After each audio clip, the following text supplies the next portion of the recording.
বিটিআৰৰ নিৰ্বাচনৰ বাবে জোৰদাৰ প্ৰচাৰ অভিযান প্ৰতিটো ৰাজনৈতিক দলৰ বিজেপি বিপিএফ ইউপিপিএলকে ধৰি প্ৰতিটো দলেই নামি পৰিছে নিৰ্বাচনী সমৰ ক্ষেত্ৰত দলীয় শক্তি বৃদ্ধি কৰিবৰ বাবে তৎপৰ হৈছে দলীয় নেতাসকল প্ৰতিটো পৰিষদীয় সমষ্টিত নিজা নিজা প্ৰাৰ্থীক জয়ী কৰাবৰ বাবে প্ৰস্তুত কৰিছে ৰণকৌশল চলে বলে কৌশলে পৰিষদ দখলৰ চেষ্টা অব্যাহত ৰাখিছে প্ৰতিটো দলে আৰু কেনেধৰণৰ ৰাজনৈতিক পৰিৱেশ বৰ্তমান সমস্যাৰ সৃষ্টি হৈছে সেয়া দেখুৱাব সতীৰ্থ সাংবাদিক সীমান্ত চৌধুৰীয়ে বিটিআৰত বলিছে নিৰ্বাচনী গৰম বতাহ আগ্ৰাসী ৰূপত বিজেপি মুখ্যমন্ত্ৰীগৰাকীয়ে প্ৰতিটো দিনতে বিটিআৰৰ প্ৰত্যেকটো সমষ্টিতে নিৰ্বাচনী প্ৰচাৰ চলাইছে 40টা সমষ্টিয়ে তেওঁ স্পৰ্শ কৰি যাব নিৰ্বাচনী প্ৰচাৰৰ জৰিয়তে প্ৰত্যেকটো দিনতে নিৰ্বাচনী প্ৰচাৰ চলাইছে মই এই মুহূৰ্তত আছো বিটিআৰৰ এক গুৰুত্বপূৰ্ণ সমষ্টি অতি আকৰ্ষণীয় ৰূপত থকা থুৰিবাৰী সমষ্টি আৰু এই থুৰিবাৰী সমষ্টিত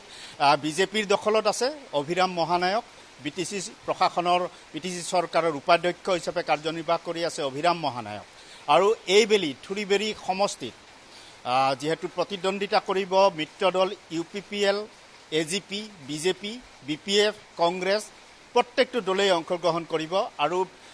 থুৰিবাৰী সমষ্টিত মুঠ ভোটাৰৰ সংখ্যা প্ৰায় 60,000 59,800 ভোটাৰ আছে থুৰিবাৰী সমষ্টিত তাৰে 12,000 ভোটাৰ বড়ো ভোটাৰ আছে 12,000 আৰু বাকিখিনি অনাবড়ো ভোটাৰ গতিকে অনাবড়ো ভোটাৰে নিৰ্ণায়ক ভূমিকা লৈ আহিছে থুৰিবাৰী সমষ্টিত এইবেলি কি হয় আকৰ্ষণীয় ৰূপত যেহেতু আছে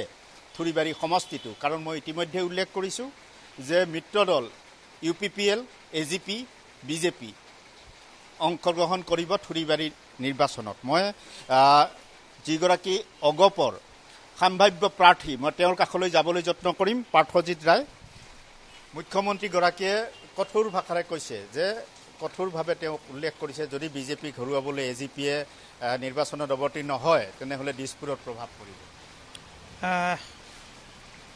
আচলতে বিটিসি নিৰ্বাচনত অসম গণ পৰিষদ দলে এইবাৰ বিভিন্ন সমষ্টিৰ লগতে এই থুৰিবাৰী সমষ্টিও অসম গণ পৰিষদ দলে নিৰ্বাচন খেলাৰ কাৰণে ইতিমধ্যে সিদ্ধান্ত গ্ৰহণ কৰিছে আৰু তাৰ লগতে আমি অসম গণ পৰিষদ দলৰ কৰ্মকৰ্তাসকলে আমাৰ বিষয় বিভাগসকলে ইতিমধ্যে থুৰিবাৰী সমষ্টিত অসম গণ পৰিষদৰ ভেটি শক্তিশালী কৰাৰ স্বাৰ্থত ৰাইজক সেৱা কৰাৰ মনোভাৱেৰে ইতিমধ্যে কাম কাজ কৰা আৰম্ভ কৰিছে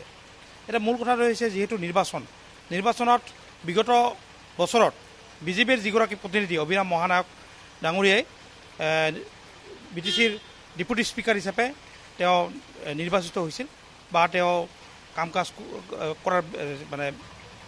এটা পৰিৱেশ পাইছিল কিন্তু বিগত সময়ছোৱাত দেখা পালোঁ যে থুৰিবাৰী অঞ্চলত বিজেপি দলে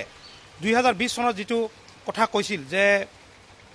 বিটিসিত বিজেপি চৰকাৰ আহিলে আমূল পৰিৱৰ্তন হ'ব বিভিন্ন ধৰণৰ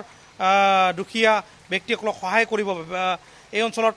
সমস্যাবিলাকৰ সমাধান কৰিব কিন্তু আজিৰ তাৰিখত দেখা পালোঁ যিগৰাকী প্ৰতিনিধি অভিৰাম মহানায়ক ডাঙৰীয়াই তেওঁক ৰাইজৰ যিটো অভিযোগ তেওঁ আচলতে তেওঁক মানে ঘৰত বিচাৰি যায় ৰাইজৰ বিভিন্ন ধৰণৰ সমস্যাবিলাকক লৈ কিন্তু তেওঁ ৰাইজক লগ নকৰি তেওঁ কোকৰাঝাৰত মানে অৱস্থান কৰি থাকে যাৰ কাৰণে ৰাইজে এই থুৰিবাৰী অঞ্চলৰ ৰাইজে দুৰ্যোগ ভুগিব লগা হৈছে এই অঞ্চলৰ সমস্যাবিলাকক তেওঁলোকে জনপ্ৰতিনিধিগৰাকীৰ পৰা কোনো ধৰণৰ সঁহাৰি পোৱা দেখা নগ'ল